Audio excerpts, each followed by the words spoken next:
The dog didn't move when the puppy came through the door. 200 soldiers were watching. The ceremony had been going for 40 minutes. Speeches, a citation, a framed photograph of 11 years of service.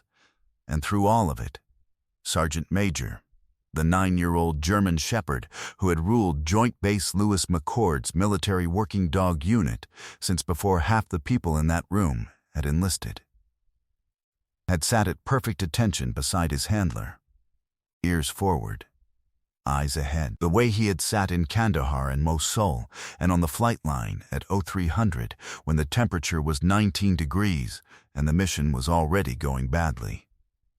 He had not flinched. He had not wandered. He was, even now, even today, doing his job.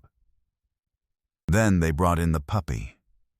She was 14 weeks old, blonde and stumbling and approximately half the size of Sergeant Major's head, and she crossed the linoleum floor of the K-9 unit's ceremony hall with the specific purposeless confidence of a creature that has not yet learned what it is supposed to be afraid of.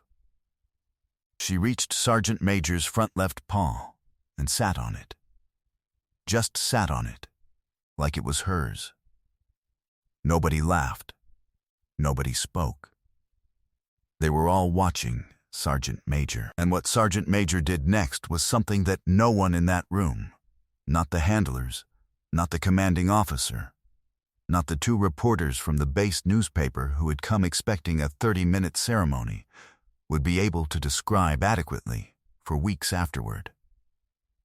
Before we go any further, tell us where you're watching from in the comments below. If this story moves you, please subscribe and stay with us all the way to the end. We read every single comment, and this story is one we want to travel as far as it can go. Gunnery Sergeant Nathan Cole, retired, was 41 years old and had the kind of build that doesn't come from a gym. It comes from 17 years of doing things that require your body to function when it has no reasonable right to.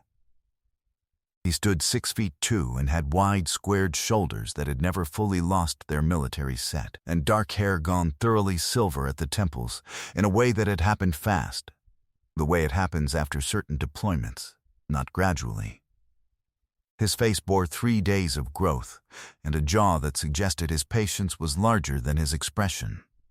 His eyes were a steady, pale gray green that people described, when they tried to describe them, as somewhere else, not absent, not distant, but calibrated to a frequency most people couldn't hear.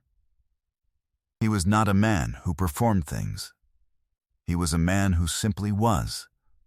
And the room adjusted to him. He had served as a military police K-9 handler for the United States Marine Corps across 4 deployments, 2 in Helmand Province, 1 in Ramadi, and 1 in the Korengal Valley that he did not discuss in specifics and had signed documentation agreeing not to. He had come home from the Korengal with a silver star, a traumatic brain injury from a vehicle born eyed that had taken the vision in his left eye entirely and reduced the peripheral in his right to roughly 60%, and a 9-year-old German Shepherd named Sergeant Major who had been blown through the same vehicle door and had survived without a scratch, which Nathan, when he was in the mood to discuss it, called the clearest evidence he had ever personally witnessed that God has priorities, and they are not always the ones you'd expect.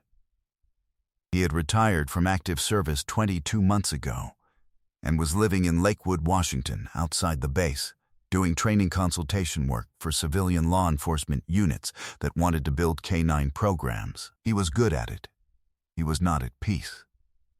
What he still carried, 22 months out, was the particular loneliness of a man who had operated at the highest level of a team for 17 years and was now consulting, alone, mostly by phone, occasionally in person, for organizations that were not his unit and never quite would be.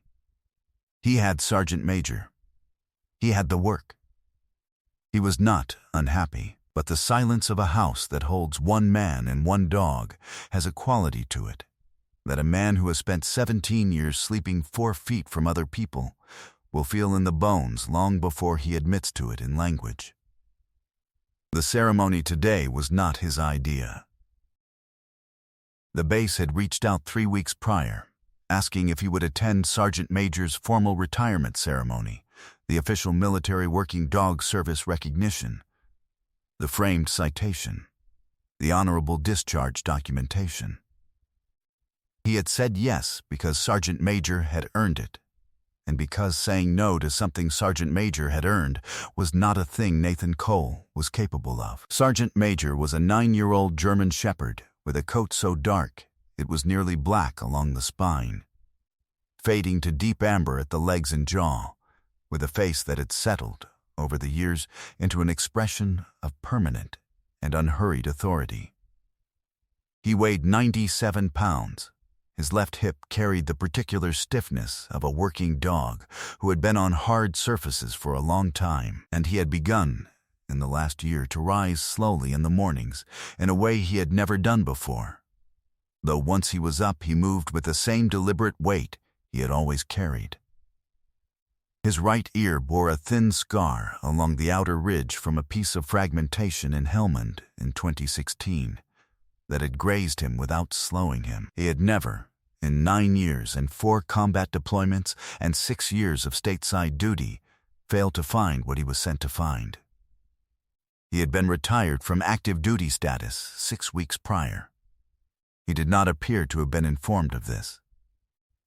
The puppy's name was Biscuit, provisionally, because the handler who had brought her in, a 23-year-old corporal named Okafor, who was 2 months into his K-9 training, had not yet been formally assigned to her, and the unit had been calling her something while they waited. She was a yellow German Shepherd, which was unusual, and she had the look of a dog who would be magnificent in about 18 months and was currently an extremely enthusiastic disaster. When she sat on Sergeant Major's paw, he looked down at her. His amber eyes went from the puppy's face to the room and back to the puppy's face. Then he lowered his great head very slowly and pressed his nose against the top of her head and held it there. 200 soldiers went completely silent. It was not the silence of people who are being polite. It was the silence of people who are watching something that they understand on a level below language to be important. Captain Richard Harlan was the base's military working dog program director, and he had been sitting in the front row for the ceremony with his arms folded and the expression of a man who considers 40 minutes an unreasonable amount of time to be acknowledging a dog. Harlan was 44 years old and had come up through logistics and had been assigned to the K-9 program directorship 14 months ago after the previous director had retired, and he had arrived with 2 priorities: reduce the program's operational budget by 18% and consolidate the unit's training schedule to free up facility space for a vehicle maintenance expansion he had been lobbying for since before he had the authority to pursue it. He was a precise, efficient man who believed that sentiment was a resource leak. He had publicly referred to the military working dog program in a meeting that 3 handlers had been present for and that none of them had forgotten, as a legacy expenditure with diminishing tactical returns. He had smiled when he said it. He was not an incompetent man. That was what made him dangerous. He understood budgets with a fluency that most officers developed only after years of command, and he used that fluency the way some men use physical size, not aggressively, but as a background fact that shaped every conversation before it began. His recommendations landed with the authority of precision. His memos were models of careful, insulated language. When Staff Sergeant Reyes had pushed back on his first training schedule reduction, pointing out, with documented evidence, that the compressed timeline failed to meet Department of Defense standards for MEW'd handler certification, Harlan had listened to her with full attention and then reissued the directive unchanged 3 days later, with a single added line noting that the schedule had been reviewed in consultation with appropriate oversight. There was no record of such a consultation. There never was. He had done this twice more in the following months on 2 separate directives, and both times the record had been equally clean. equally undisprovable, equally designed to make disagreement look like misunderstanding. He had been working, through channels that he kept carefully above reproach, toward a recommendation that would reduce the base's active canine roster from 14 dogs to 8 and redirect the recovered budget to the vehicle maintenance project. He had the numbers. He had the language. He had a meeting scheduled with the base commander for the following week. He had made sure that this retirement ceremony was brief, that the citation was standard issue, and that the event would conclude before lunch so the facility could be prepared for an afternoon use he had already scheduled without informing the K-9 unit. He had not expected 200 people. The ceremony had been announced internally as a small unit event. The invitation had gone to the K-9 unit's current personnel and a handful of former handlers.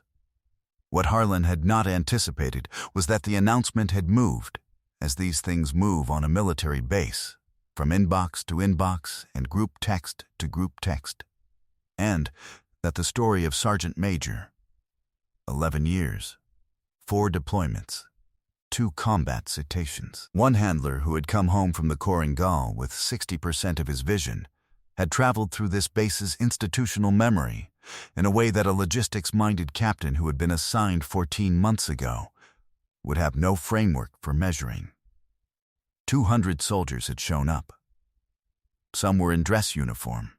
Some had driven from off-post. One man, a retired master sergeant named Calvin, who had been Sergeant Major's original handler before Nathan, had driven 4 hours from Portland without telling anyone he was coming, and was standing in the back of the room in civilian clothes with his arms at his sides and his jaw set in the way that men set their jaws when they have decided they are not going to cry in public and are losing the argument. Harlan was aware of all of this, and it had not changed his plan. After the ceremony, he intended to deliver a memorandum to the K-9 unit's current senior handler, a staff sergeant named Reyes, informing her that the facility request for the afternoon had been approved and that the unit should plan for reduced operational space beginning the following month as the vehicle maintenance renovation was scheduled and scoped. He intended to do this publicly, in the room, while people were still gathered. He believed that doing so while morale was high from a ceremony was tactically advantageous. He had miscalculated what kind of room he was standing in. The memorandum was in his jacket pocket when the puppy sat on Sergeant Major's paw. And then, Nathan Cole, who had been standing at the front of the room with Sergeant Major at his left side, turned to face the assembled soldiers in the silence that followed. 200 people who were not making a sound, and he spoke for the first time since the commanding officer had asked him early in the ceremony if he had anything to say. He had said no then. He had something to say now. He spoke without notes and without raising his voice, and the room was quiet enough that every word reached the back wall. He said that Sergeant Major had found 11 IEDs over 4 deployments, and that the math on what 11 IEDs found versus not found produces was not a number he would say aloud, because numbers that large become abstract. And what was not abstract was the specific faces of the men in his unit who had come home. He said that Sergeant Major had stayed in a blown vehicle in the Korengal for 47 minutes while the extraction team worked, lying across Nathan's chest with his full weight, because the vest Nathan was wearing was not holding heat, and it was 31 degrees, and Sergeant Major had made a decision about what his job was in that moment that Nathan had never been asked for and had never been able to repay. He said he had lost most of his left eye in that vehicle and had come home still able to see his daughter's face, which was not a thing he took lightly and which he attributed, without qualification, to the dog now standing beside him. He paused. Then he said, "There is a memorandum in this room tonight that recommends reducing this unit's operational capacity by 40%. He said he had seen it. He said it had been shown to him by a staff sergeant who believed he should know. He said he wanted to be clear. and he wanted to be clear in front of the 200 people standing in this room about what that recommendation actually means, not in budget language, but in the only language that has ever mattered to him, which is what happens to the people who go to the places where these dogs are needed. Harlan was on his feet. Nathan Cole looked at him. His pale gray-green eyes, the ones that only worked at 60%, found Harlan's face without difficulty and held it without expression. "I know who you are," Nathan said. "And I know what's in your pocket." The room did not make a sound. He said the rest of what he had to say in 4 sentences.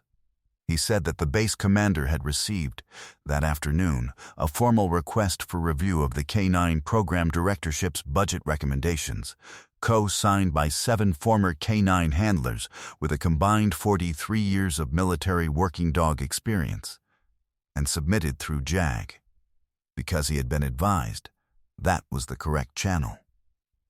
He said that 2 members of the House Armed Services Committee had been contacted by a veterans advocacy organization he would not name at this time, who had expressed interest in the program's situation. He said that Staff Sergeant Reyes had documented, in writing, every directive that had come from the program director's office in the past 14 months, and that documentation was currently with the base inspector general. He said he hoped that was helpful information. He said all of this in the same voice he had used to brief command in Helmand. Factual, complete, without any decoration. When he finished, he did not look at anyone for a reaction. He looked down at Sergeant Major. The dog had not moved. He was looking out at the room with the same settled attention he brought to everything, and his tail, which had not moved once during the entire ceremony, moved now. Once, slowly, from one side to the other, and then was still again. Harlan's face had gone through 3 distinct expressions during Nathan's remarks. The first was dismissal. The second was calculation.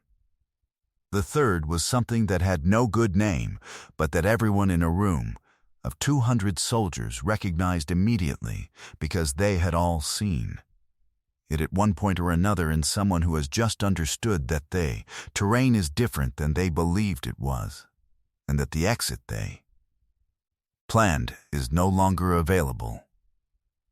He looked at Nathan Cole. He looked at the room. He did not speak. A woman in the 3rd row, a captain from the base's legal office who had not been on anyone's list of attendees and who had simply heard about the ceremony and come, was writing something in a small notebook. Harlan put the memorandum back in his pocket. He walked to the side door. He opened it.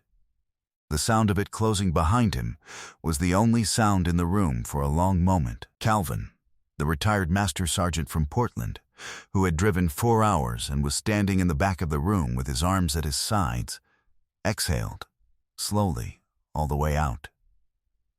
Sergeant Major looked up at Nathan. He leaned his great dark head against Nathan's left leg and held it there. Nathan put his hand on the dog's neck without looking down, and the puppy, still sitting on the paw, wagged her tail 3 times and went back to sleep.